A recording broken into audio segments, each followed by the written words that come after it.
1971 کی جنگ کا بدلہ لے لیا، اب مودی دوبارہ حملے کے لیے 100 بار سوچے گا۔ وزیر اعظم شہباز شریف کا مظفر آباد میں تقریب سے خطاب، کہا پاک بھارت جنگ کے بھیانک نتائج ہو سکتے تھے۔ پہلگام واقعے کی تحقیقات میں تعاون کی پیشکش کے باوجود بھارت نے حملہ کیا۔ 9 مئی کی شب سپہ سالار نے فون کر کے کہا بھارت کے منہ پر ایسا زوردار تھپڑ لگایا جائے جسے وہ قیامت تک یاد رکھے۔ ہم نے بھارت کے 6 جہاز گرائے اور تنصیبات کو نقصان پہنچایا۔ وزیر اعظم نے مزید کہا پاکستان نے سفارتی سطح پر بھی کامیابی حاصل کی، بھارت کے دوست نیوٹرل ہو گئے اور نیوٹرل ممالک نے پاکستان کا ساتھ دیا۔ وزیر اعظم نے شہداء کے لواحقین، غازیوں اور زخمیوں میں امدادی چیک تقسیم کیے۔ مقبوضہ کشمیر میں انسانی حقوق کی خلاف ورزیاں بڑھ گئیں۔ وزیر اعظم آزاد کشمیر چودھری انوار الحق کا بھارتی جارحیت میں شہید ہونے والے افراد کے لواحقین کو چیک دینے کی تقریب سے خطاب، کہا پہلگام واقعے کے بعد 3000 سے زائد کشمیریوں کو لاپتہ کیا گیا، کشمیریوں کے گھروں کو مسمار کیا جا رہا ہے۔ بھارت اپنی پراکسیز کے ذریعے حملے کرنے سے باز نہیں آئے گا۔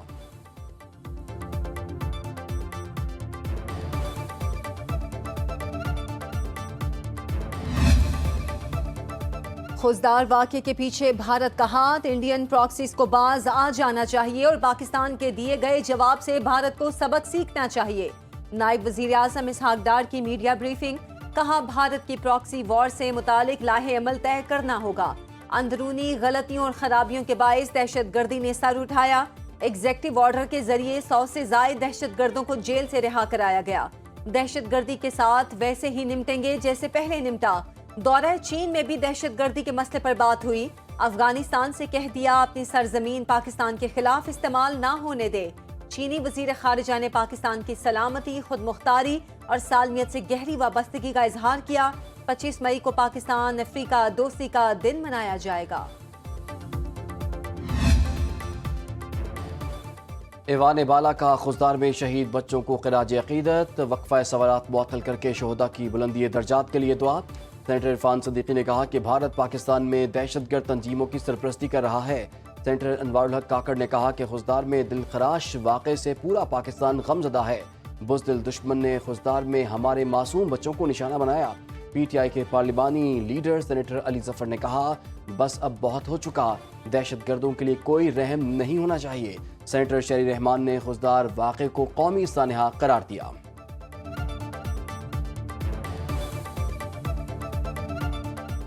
Any kind of terrorism that allows for this, for children going to school with their bags splattered all over the bus, I mean, it is unconscionable. There is absolutely no if or but or explanation. So we have all unequivocally condemned it. We will also be passing a resolution. خوزدار میں school bus پر بھارتی sponsored دہشت گردوں کا حملہ، شدید زخمی 8ویں جماعت کی طالبہ سحر سلیم بھی دم توڑ گئیں۔ شہید طالبات کی تعداد 4 ہو گئی۔ سیکیورٹی ذرائع کے مطابق میدان جنگ میں ذلت آمیز شکست اور ہزیمت کے بعد بھارت بزدلانہ کارروائیوں پر اتر آیا۔ خوزدار حملے کی منصوبہ بندی بھارت میں کی گئی جسے بلوچستان میں پراکسیز نے منطقی انجام تک پہنچایا۔ بھارت بلوچستان اور خیبر پختونخوا میں دہشت گردی اور بدامنی پھیلانے کے لیے پراکسیز کا استعمال کر رہا ہے۔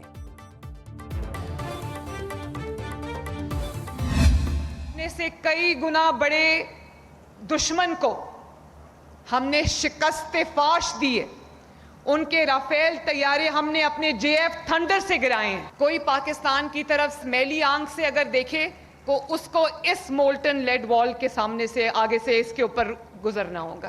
افواج پاکستان کو، پاکستان ایئر فورس کو، پرائم منسٹر آف پاکستان کو ہم دل کی گہرائیوں سے خراج تحسین پیش کرتے ہیں۔ جو 9 مئی کو ہوا اور جو کچھ بھارت نے کیا اس میں زیادہ فرق نہیں۔ وزیر اعلیٰ پنجاب مریم نواز کا سرگودا میں لیپ ٹاپ تقسیم کرنے کی تقریب سے خطاب، کہا جس طرح لیپ ٹاپ کو بچا کر رکھتے ہیں کہ اس میں کوئی وائرس نہ آ جائے، اسی طرح ذہن کو بھی بچا کر رکھنا ہے کہ اس میں کوئی پولیٹیکل وائرس نہ آ جائے۔ مریم نواز نے مزید کہا کہ پاکستان نے خود سے کئی گنا بڑے دشمن کو شکست فاش دی۔ ملک کا اصل بنیان مرصوص نوجوان ہیں۔ تاریخی فتح پر وزیر اعظم افواج پاکستان اور پوری قوم کو مبارکباد بھی پیش کی۔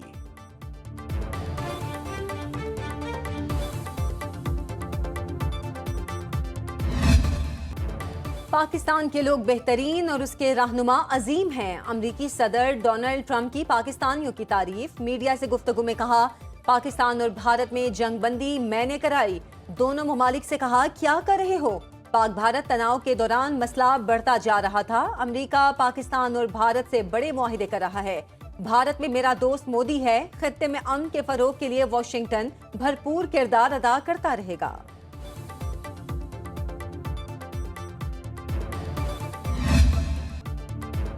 سکھ فار جسٹس نے بھی مودی حکومت کو اسکول بس پر حملے کا ذمہ دار ٹھہرا دیا.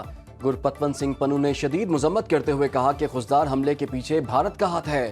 بھارت پاکستان میں دہشت گردی بڑھانے کے لیے علاقائی پراکسیز کو مسلح کر رہا ہے. ہم افواج پاکستان کے ساتھ ہیں. پاکستان کے خلاف انڈین فوج کو پنجاب سے گزرنے کی اجازت نہیں دیں گے.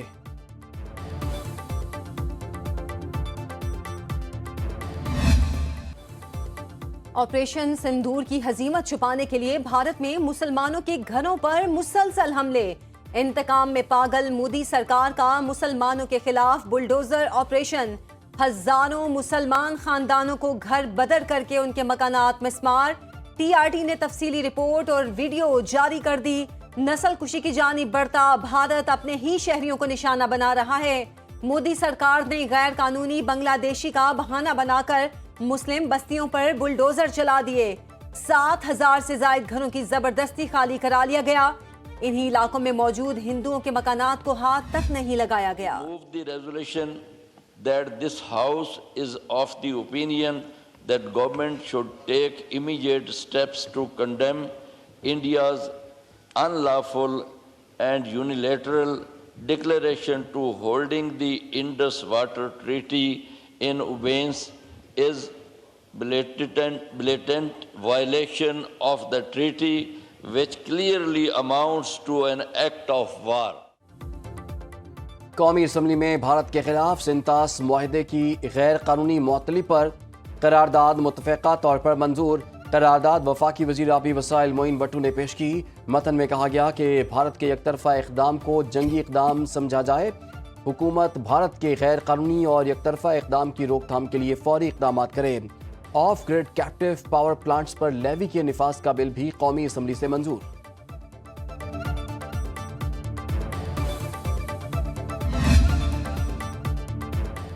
سنتاس معاہدے کی یک طرفہ معطلی سے دنیا کا بھارت سے اعتبار اٹھ گیا. امریکی میگزین ڈپلومیٹ کے مطابق انڈیا سے سری لنکا کے معاہدے بھی خطرے میں پڑ گئے. سنتاس معاہدے کی طرح بھارت سری لنکا کے ساتھ معاہدے بھی توڑ سکتا ہے. دونوں ممالک میں بجلی کے نیشنل گرڈ اور پل کی تعمیر پر مذاکرات جاری ہیں. بھارت کسی بھی وقت سری لنکا کو بجلی اور تیل کی فراہمی روک سکے گا. 1974 میں ہونے والے کاچا تھے وہ جزیرہ معاہدے کا مستقبل بھی تاریخ. بھارتی سیاستدان جزیرے کی واپسی کا مطالبہ کر رہے ہیں.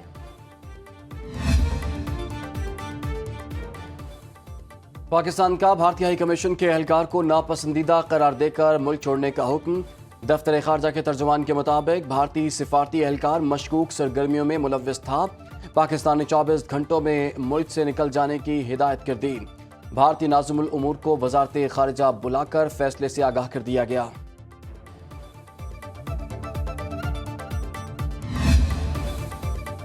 مخصوص نشستوں کے کیس میں سنی اتحاد کونسل کی اعتراضات کی متفرق درخواستیں مسترد. بینچ پر اعتراض اور 26ویں ترمیم پر فیصلے تک سماعت ملتوی کرنے کی استدعا رد.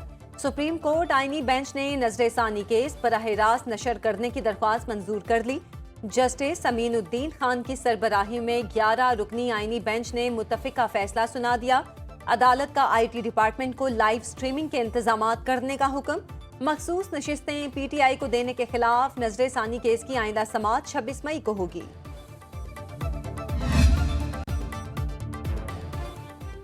مذاکرات کرنے ہیں تو بانی پی ٹی آئی دستیاب ہیں. وزیر اعلیٰ خیبر پختونخوا علی امین گنڈاپور کی پیشکش. اڈیالہ جیل کے باہر میڈیا سے گفتگو میں کہا کہ بانی پر تمام کیسز جھوٹے ہیں, انہیں فوری رہا کیا جائے. عدالتی احکامات کے باوجود پارٹی رہنماؤں کی بانی سے ملاقات نہیں کرائی جاتی. یہ روش برقرار رہی تو آئی ایم ایف مذاکرات پر ساتھ نہیں دیں گے. وزیر اعلیٰ نے کہا کہ ہمارا مینڈیٹ چوری ہوا. ہم آئین اور قانون کی بالادستی اور حقیقی جمہوریت چاہتے ہیں.